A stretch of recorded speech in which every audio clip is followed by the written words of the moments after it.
The news coming out of northern Italy and Switzerland today can be summed up in an old adage: if something seems too good to be true, it probably is.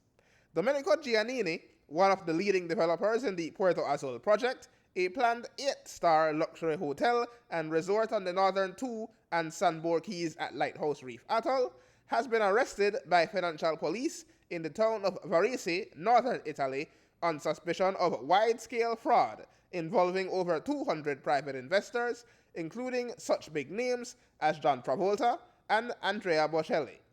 6 others have also been arrested, and officers confiscated over 18 million euros in assets from their offices in Italy and Switzerland. Fabio La Rosa was the face of the project in Belize and the Dominican Republic. However, we cannot confirm whether he was one of those arrested today.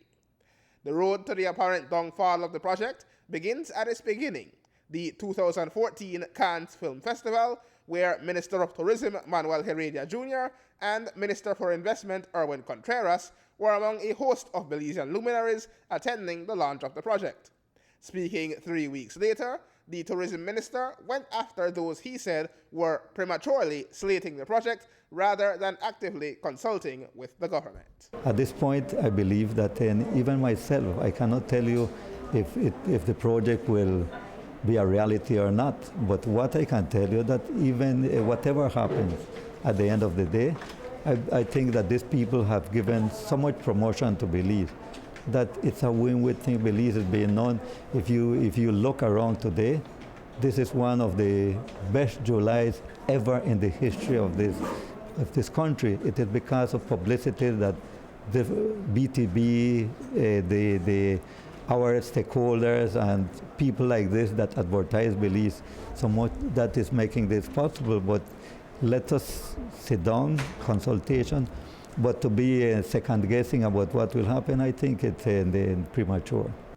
But in April of 2015, the mortgagor of Northern 2 Keys, American John Mills, threw a cat among the mice when he pointed out that the land had not been bought and that there is a disconnect in the grandiose plans the developers were suggesting versus the reality on the ground. You can understand that when I read the Belize newspaper, and I saw a couple of weeks ago that they had said that the islands had been sold. That was news to me because I have a lien on the property. That has not been the case. Puerto Azul has not closed on the islands. They signed a contract to purchase Northern 2 Keys in March of 2014. March of 2013. The first payment was to be made in March of 2014. They did not make that. The second payment was to be made in March of 2015, and they did not make that. I had a really good conversation with Fabio La Rosa, who's one of the principals from Puerto Azul. And I would characterize the conversation as both alarming and encouraging. I think that Puerto Azul has a true belief that they can do a sustainable project out there. They truly have, I think they're well intended in terms of what they're trying to do.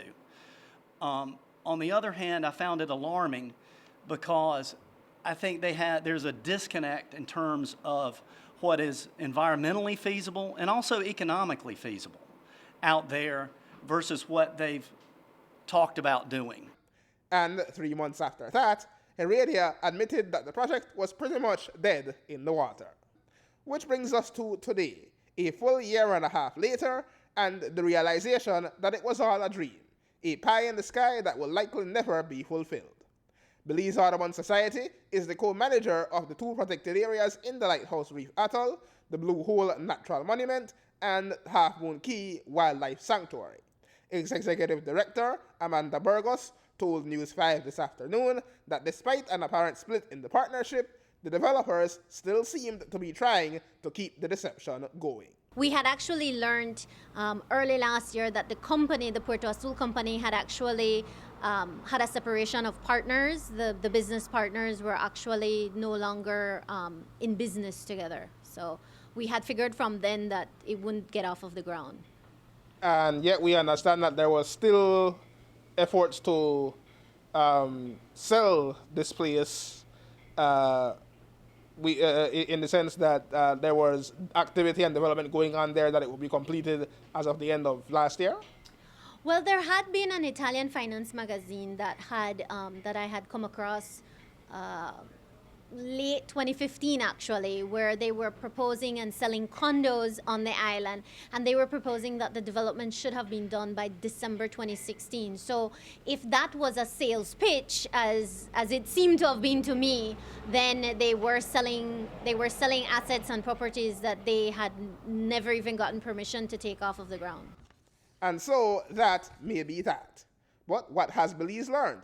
According to Burgos, we need a better ability to weed out true developers from unvarnished speculators, investors who will treasure and promote the jewel's natural beauty. I think there needs to be due diligence. I think we need to do some background checks on developers, and there should be processes for speculators, basically, of how to reduce the number of business or people who come under the guise of developers who are actually speculators. The anticipation of any owner is that they can develop, but I do think that it has to be sound development. It has to be something akin to the values of what is out there. You are going to the ends of Belize, basically, and that is the experience that people are going for. And we would hope that whoever comes along as a developer can keep the integrity of the site and the islands and really promote the nature that's out there at the atoll.